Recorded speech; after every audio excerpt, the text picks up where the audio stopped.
Fellow Kenyans, brothers and sisters, we have all come to the profound realization that our country is on sale.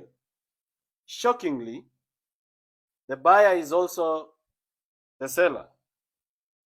Kenya yetu inauzwa, na cha kushangaza muuzaji ndiye mnunuzi. In the year 2013, a group of powerful individuals sat in a room and made a plan to be the wealthiest men in the world, to the disenfranchisement of many Kenyans. They hatched a grand scheme that would earn them an empire only similar to the Russian oligarchs. It was simple. Steal as much as you can, make Kenya poor as much as you can, then bring back the money that has been stolen and buy everything that is valuable in Kenya, then dominate the people as their landlords.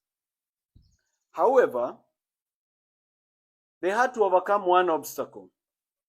Kenya had just received a new constitution, which required every shilling of revenue, including money borrowed, to be deposited in the consolidated fund. From there, it would be allocated by Parliament to the recurrent and development expenditure, withdrawals of which would be made with the approval of the Controller of Budget, and the Auditor General would audit it. These individuals decided to cheat the law.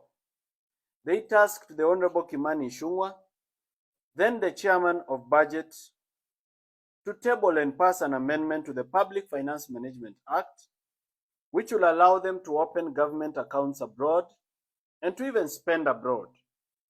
The unconstitutional law allowed them to open several accounts across the world without parliamentary approval, borrowing money on behalf of the people of Kenya, stealing it without getting to the consolidated fund.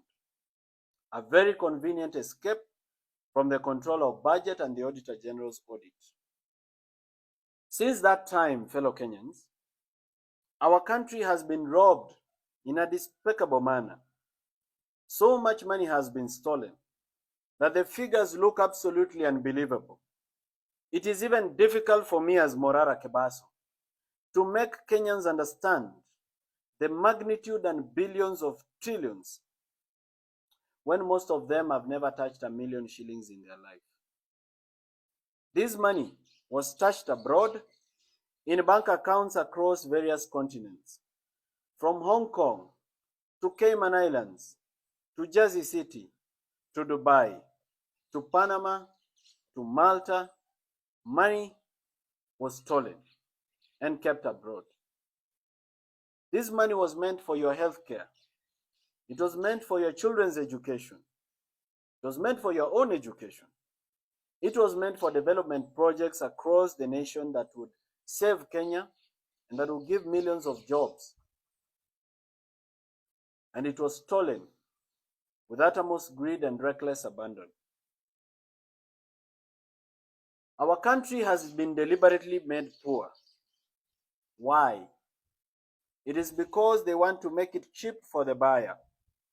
State corporations that employ very many Kenyans have been run down to intentionally make losses so that these individuals can justify privatization of these institutions.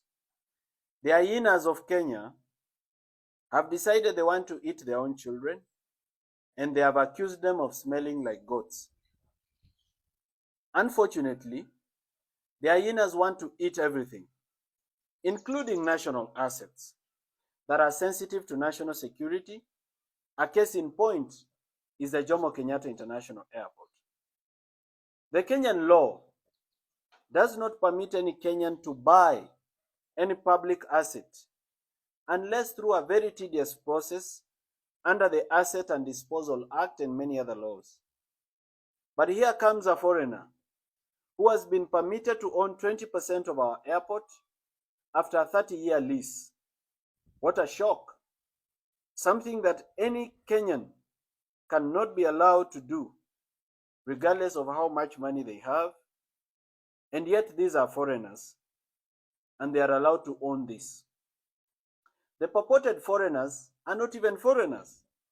They are proxies for Kenyans who hide behind foreign names and foreign faces. Our money that has been stolen since 2013 when Uhuru Kenyatta was president has started coming back through proxies in the face of investors. They call it public-private partnership or privatization or foreign investment. Very sweet words for state capture and money laundering. In February of 2024, the Cabinet of Kenya, led by President William Ruto, approved the following state corporations for sale. The first one was the National Bank of Kenya, where the government of Kenya owns 22% and NSSF owns 48%. Consolidated Bank of Kenya, where the Deposit Protection Fund owns 50% on behalf of the government of Kenya. Development Bank of Kenya, where ICDC owns 89% on behalf of the government of Kenya. Agrochemical and Food Corporation ADC, where ADC owns 28% and ICDC owns 28%, all on behalf of the government of Kenya. These are state corporations that were supposed to be sold or privatized. Kenya Wine Agencies, 72% is owned by ICDC. East African Portland Cement, where houses were demolished recently, NSSF owns 27% and government of Kenya owns 25%. All this is the government of Kenya ownership. Kenya Meat Commission was to be privatized, where the government owns 100%. New KCC, ya maziwa, government of Kenya owns 100%. The Numerical Machining Complex, under the Kenya Railways Corporation, 51% owned by University of Nairobi and 49% owned by Kenya Railways Corporation. Miwani Sugar Company, which is under receivership, the government of Kenya owns 49%. Muhoroni Sugar Company, where ADC owns 16%. Cabernet Hotel, where Kenya Trading Corporation owns 98.2%. Mount Elgon Lodge Limited, Kenya Trading Corporation owns 72%. Kitale Municipal Council owns 13%. And Trans Nzoia County Council owns 13%. These were to be sold, all of them. Golf Hotel Limited, Kakamega Municipal Council owns 20%.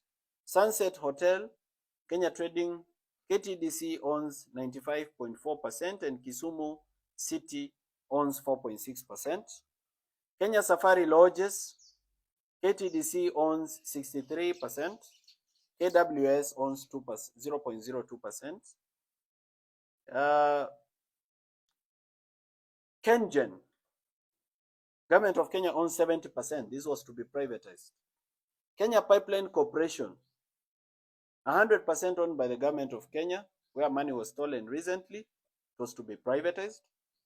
Kenya Ports Authority, 100% owned by the government of Kenya, was to be privatized.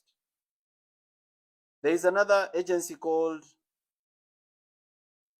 the South Nyanza Sugar Company. It was also to be privatized, where the government of Kenya owns 98%. Nzoia Sugar, where the government of Kenya owns 97%. All these are state assets of great value. They employ several Kenyans, but these assets were supposed to be privatized in the name of allowing them to make profit, when they've been intentionally run down and made to make losses, so that the people who've stolen our money can find something to buy. Ladies and gentlemen, you and I know the buyers, and the buyer is also the seller, and the seller is the buyer. The mission for these people is to build empires that can be passed down through their descendants like royal families. But they want to do this by impoverishing and making us all poor. They want to do this all on the backs and in the sweat and tears and blood of dying Kenyans who can barely afford to eat. Today, we stand on ashes. We stand on a broken country that cannot afford basic necessities of life. Our natural resources mined and taken abroad to develop other countries with no benefit to the Kenyan people except corrupt politicians in power. Our gold, our petroleum, our coltan, our gemstones, our titanium, our mica, our diatomite, all gone. Stolen by white people who bribe black people in power because they are too greedy to think of the future of their children. We have become beggars in our own nation. We are so angry and bitter that sometimes we forget and fight amongst ourselves. We have lost any hope in our future. We are in a state of darkness. A thick smoke has engulfed our nation. We are a population which is poor, destitute, and drowning in the tears of sadness. While we continue to cry about the state of our nation, some individuals and their children are living large and enjoying fine things. They have bought helicopters, private jets, rare cars, luxury boats, expensive watches, expensive belts. They have bought holiday homes around the world, and they have invested in building private cities. They have bought our banks. They control the sectors of our life. We cannot move without fueling in a petrol station that is owned by them. They process our food, and we eat their brands. We have become beggars at home. Fellow Kenyans, were we born to be poor, sick, and die? Aren't we entitled to human dignity? Why should we live like slaves at home? People of our nation, we have tolerated mediocrity for far too long. We have tolerated incompetent politicians who steal our money, insult us, abduct us, kill us, and continue to lead us as if they own us. We have become like pieces of furniture in a rich man's house. We need to liberate ourselves.